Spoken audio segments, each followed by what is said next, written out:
Toute pratique d'accompagnement professionnel et personnel est assortie d'une, je ne vais pas dire obligation, mais d'une invitation à la supervision de pratique.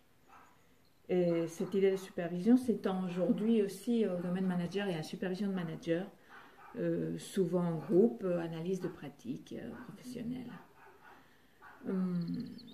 C'est vraiment mon domaine quand j'interviens, c'est de faciliter l'accès à l'analyse du transfert. C'est-à-dire que la seule pratique que nous pouvons analyser ou superviser est celle de notre relation à l'autre. Il n'y a pas de technique de management ou technique relationnelle en disant voilà, si on fait comme ça, on déroule cette procédure et la relation va être impeccable. Ça n'existe pas.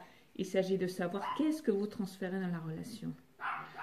Cela suscite des résistances. Je ne peux pas passer mon temps à faire l'introspection. Quand je suis en situation managériale ou avec mes équipes, je ne peux pas être tout le temps en train de dire « Attends, qu'est-ce que ça m'évoque? Qu'est-ce que ça produit en lui? Où est-ce qu'il en est? Où est-ce que j'en suis ?» Non, non, non. Il s'agit d'avoir une relation authentique, mais de garder un espace de recul. De toute façon, ce que vous vivez dans une situation, ce que vous jouez ou rejouez, ne peut se comprendre que dans l'après-coup. Donc l'invitation est plutôt à trouver un espace d'analyse, en effet, c'est-à-dire un espace où vous pouvez déposer ce que vous venez de vivre. Et vous pouvez déposer aussi ce que l'autre a vécu, puisque vous êtes son réceptacle.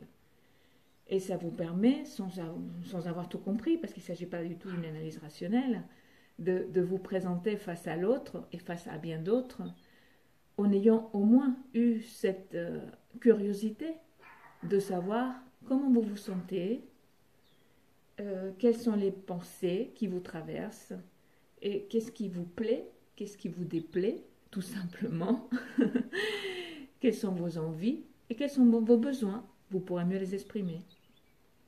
Et en faisant cela, tout simplement, vous apprendrez à l'autre, il s'inspirera de vous, vous serez un nouveau modèle d'identification et il pourra s'inspirer de vous pour lui-même mieux connaître ses envies, ses besoins, ses plaisirs, ses déplaisirs et mieux s'articuler avec autrui.